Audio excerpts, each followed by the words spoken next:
So in this video, I'm going to be answering questions from you, the community. And in this segment, I'll be going over how to choose between the Chase Sapphire Reserve card and the American Express Platinum card, must-know methods to redeem MR points as a domestic traveler, and the best one-card setups. With that being said, we have a lot to cover, so let's just jump right in.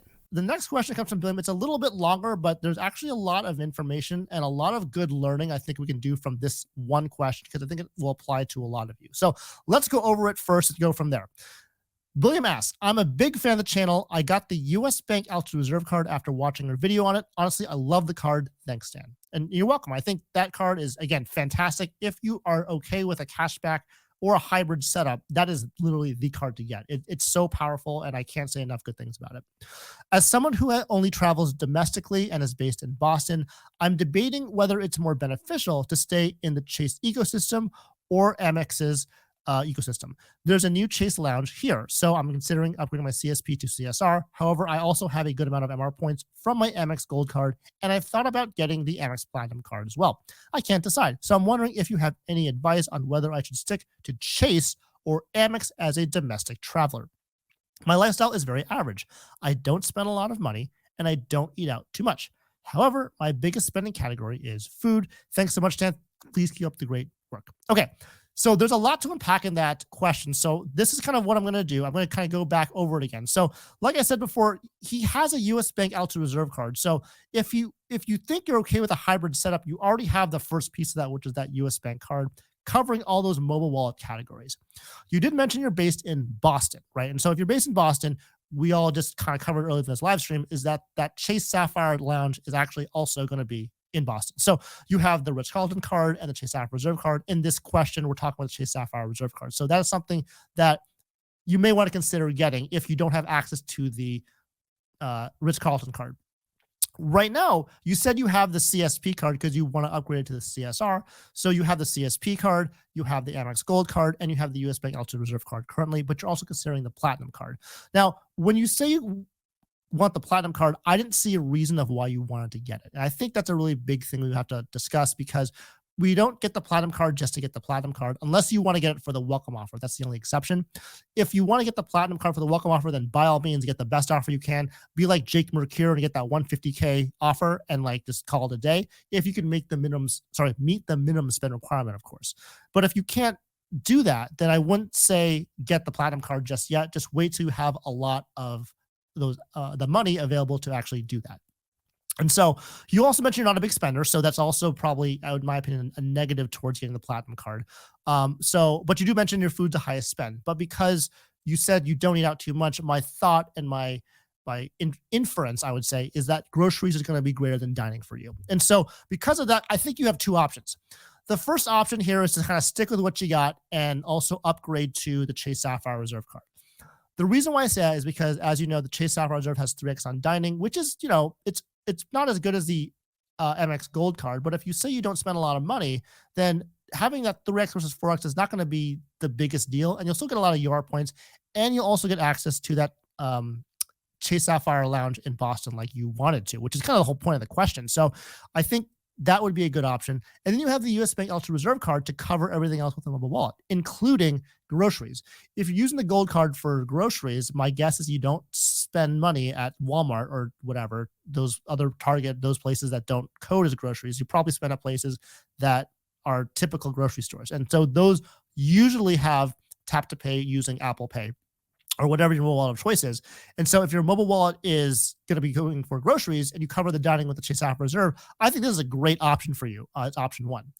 I do put option two out there just to give you a visual of what you could if you don't do what option one is. And so you still have that mobile wallet on the Reserve card and the Gold card on the CSP. I don't see where the Platinum card, though, fits in here other than maybe you want a welcome offer. So again, clarification is helpful, but it's important for, I think, everyone here to just understand that the Platinum card is a high annual fee, $695. It's got a ton of statement credits, $1,500 in value, but it may not be something that's worth it for you because it is one of those cards that is only really recommended if you spend a lot of money in those certain categories as well as you travel a lot too. So you get the most amount of value out of that card. Like if I didn't travel so much domestically, I wouldn't have the platinum card. It's kind of the bottom line.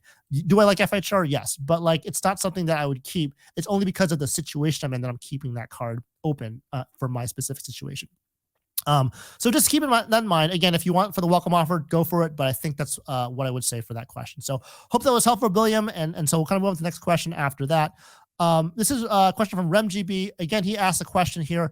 Good friend of the channel, has really good insightful comments. Happy to understand being an economy traveler and traveling with kids during school vacations, peak, I am more and more attracted to Chase and away from Amex. Can easily get 1.5 cents per point for my Chase points using CSR, but struggle to get good economy redemptions using Amex points using transfer partners. I am struggling to liquidate Amex points for a decent value despite having Amex Business Platinum that gives 50% points back. I think that's a typo, by the way. I think he meant 35% points back.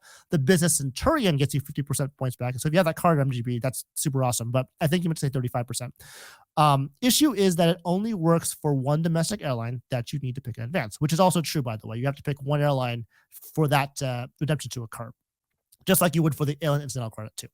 Any advice? Amex keeps coming with super offers, and he's referring to welcome offers, which is why he's probably getting a lot of these MR points in general.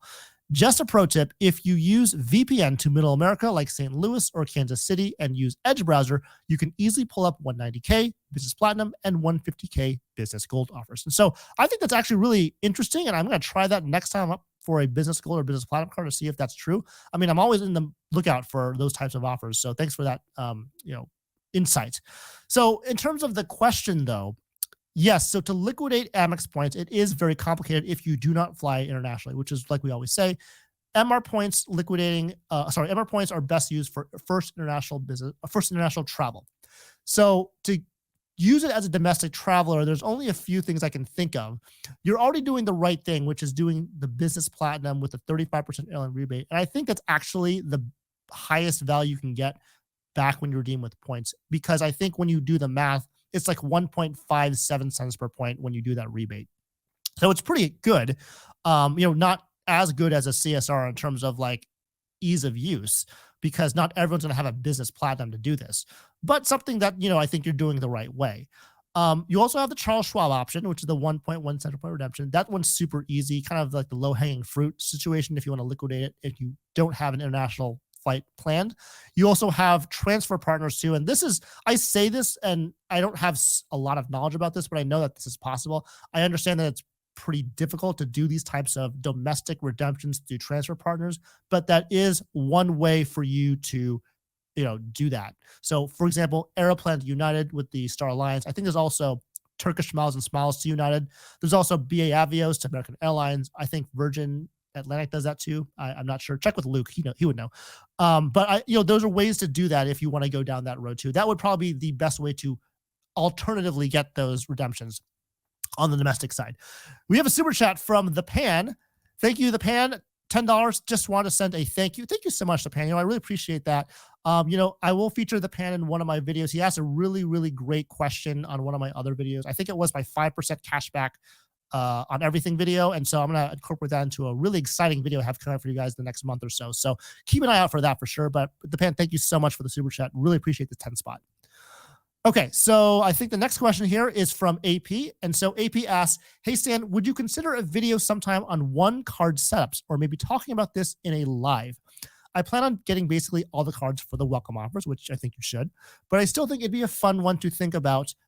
US Bar, Venture X, the Luxury B of A card, which is, I think, we're referring to as a Premium Rewards Elite credit card, just to name a few.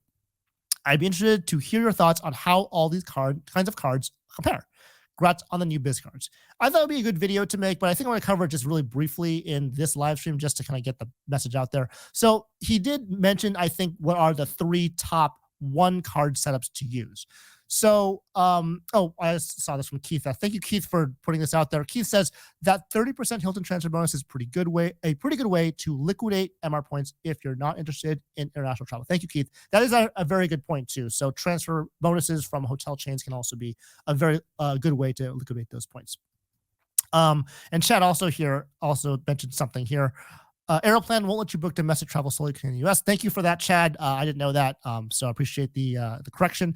Your best bet would be to use British Airways, Turkish, but availability is limited, and Virgin Atlantic to crush US travel. Perfect. Chad, thank you so much for that. That's why we asked Chad these questions, because he does these things himself, so he knows. I don't travel as much internationally as much as I'd like to, as I'm sure you all know. So that's why I really fall back on people like Chad, like Uncle Luke, like on JP, to really figure out like what's going on. Okay, sorry, back to this question. So one card setup. So there's three of them here: the US Bank Altitude Reserve, the Venture X, and the Bank of America Premier Elite credit card. And so for the US Bank Altitude Reserve, obviously you have that 3x mobile wallet. It covers a lot of things, and it's only got an annual fee of $400 and has a really great 325 travel and dining statement credit that's annual. And so I think that's a really great setup to have if you've noticed that your mobile wallets are what you really spend all your money in. And that's kind of my experience. When I look back at my previous purchases, they were almost all mobile wallets. And so that's why this card was a perfect card for me. But that may not be the case for you. And if that's not the case, it's a different card is probably better. And the problem with the US Bank Altitude Reserve card, though, is that it doesn't have like transfer partners, and it doesn't have a really like a good priority pass or access to get to those lounges. It's like limited to 8 people or 8 times. So it's not as good as, for example, the Venture X, which does have transfer partners. And that's kind of its claim to fame between these 3 cards. At 395, getting 2x on your non-category spend. And there's other multipliers, obviously, but we're just focusing on the one card situation. And so the Capital Venture X, they get you that 2x category spend. Their points can transfer out to transfer partners. And you also get a priority path that's unlimited, although it is limited by only lounges, not non-lounges like restaurants and other things like that. The Bank of America Premier Elite credit card, it gets you the most amount of non-category spend if you are platinum honors or above in their system. That is by far, I think, the best catch-all credit card if you can get to that rewards area through the preferred rewards. And it has that $550 annual fee, of course, but it has those, there's a $300 incidental credit, there's a $150 lifestyle credit, and so it can be taken down. And we'll go over this in a little more detail in a future question, but basically this card is good if you're like more of a cashback person. We don't want to forget also that 20% airline redemption that gives you a 1.25 cent per point redemption on redemptions on airlines through the Bank of America travel portal. So there's also that benefit too. But honestly, the reserve card, the Altitude Reserve card, as well as Premier Elite card, those are mostly cashback cards. Whereas the Capital and Venture X, that's one that you could use for a one carder if you want to use it for getting transferable currency, as well as I think other travel benefits like the Capital One Lounge as well. I forgot to say that at the beginning. There are other one card setups too that are not as well known as these 3 cards. I want to cover them right now because I think it's worth mentioning. And if you haven't heard of them, then you're going to be amazed, but if you probably have. So these are no annual fee one card setups. And so what this is the PayPal MasterCard and the Alliant Visa Signature Card from Alliant Bank, which is a credit union. I guess Alliant Credit Union. So the first one is the PayPal MasterCard, and basically it gets you no annual fee on everything, but you get 3% on PayPal. So one of the downsides of the Altitude Reserve card is that PayPal or any online purchases may not be covered because Apple Pay does cover some online stuff, but just not as much as PayPal. So if you do a lot more online shopping, you can certainly use PayPal for that. And this is going to make it a lot better for you as an online shopping card at 3% for no annual fee. So I think it's good as a combination, or if you want to have a one card setup like we're discussing, this would be a great one card setup. Of course, if you want to have a card with Synchrony Bank, that's a different discussion for a different time, but PayPal, MasterCard, good option. The other option is the Alliant Visa Signature Card. It gets you 2.5% on everything up to $10,000 per month. So basically, that's for most people is going to be fine. That's actually the closest I saw that came to the Bank of America Premier Elite credit card at 2.625. But the issue with the Alliant Credit Union is that you have to be what they call a tier 1 member. And it's not something that's crazy. It's nothing that's complicated. It's basically you have to have a checking account with $1,000 in it, and you have to have a direct deposit into it as well. But the direct deposit could also be from ACH transfer. So it's nothing like you can automate that, and that's totally fine. So if you don't mind doing that, I think the Alliant Credit Union card, it's called the Visa Signature, is actually a really great catch-all credit card just in general. But if you wanted to have a simple no annual fee one card setup, that would be a great card to consider as well.